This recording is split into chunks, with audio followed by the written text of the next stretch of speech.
నగదు రహిత లావాదేవీలు ఎలా జరుగుతున్నాయో తెలుసుకునేందుకు ఏకంగా సీఎం చంద్రబాబుతో పాటు మంత్రులంతా షాపింగ్ చేశారు.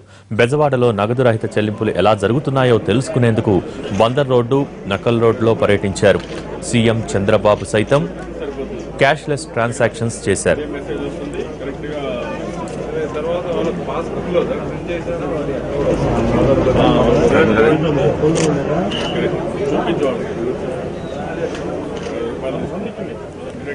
నగదు రహిత కొనుగోళ్లపై జనం మొగ్గు చూపాలన్న సీఎం ఆదేశాలతో మంత్రులంతా ఇలా షాపింగ్ చేశారు.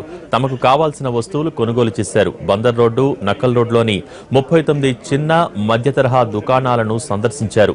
మంత్రులు గంటా శ్రీనివాసరావు, పరిటాల సునీత, రావెల కిషోర్ బాబు బందర్ రోడ్డులోని మిఠాయిల షాపుల్లో క్యాష్లెస్ ట్రాన్సాక్షన్ చేశారు. అక్కడే స్వీట్లు కొన్నారు. మంత్రి పల్లె రఘునాథ్ రెడ్డి మొబైల్ ఫోన్ కొనగా, కొల్లు రవీంద్ర మెడికల్ షాపులో మందులు, కిమిడి మృణాలిని ఓ క్రీమ్ను కొన్నారు.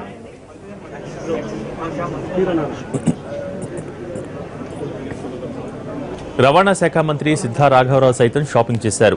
క్యాష్లెస్ ట్రాన్సాక్షన్ చేసి వస్తువులు కొన్నారు. సీనియర్ అధికారులు సైతం బెజవాడలో క్యాష్లెస్ ట్రాన్సాక్షన్స్ చేశారు. ఐఏఎస్ ఆఫీసర్ ఉదయలక్ష్మి, ఐటీ కార్యదర్శి విజయానంద్తో పాటు పలువురు అధికారులు డ్రెస్సులు కొని నగదు రహిత చెల్లింపులు చేశారు. షాపుల్లో క్యాష్లెస్ ట్రాన్సాక్షన్ ఎలా జరుగుతోందో పరిశీలించారు.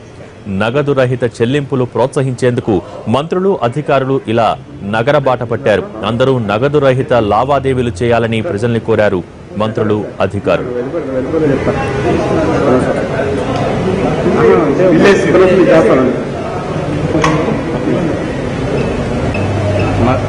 నగదు రహిత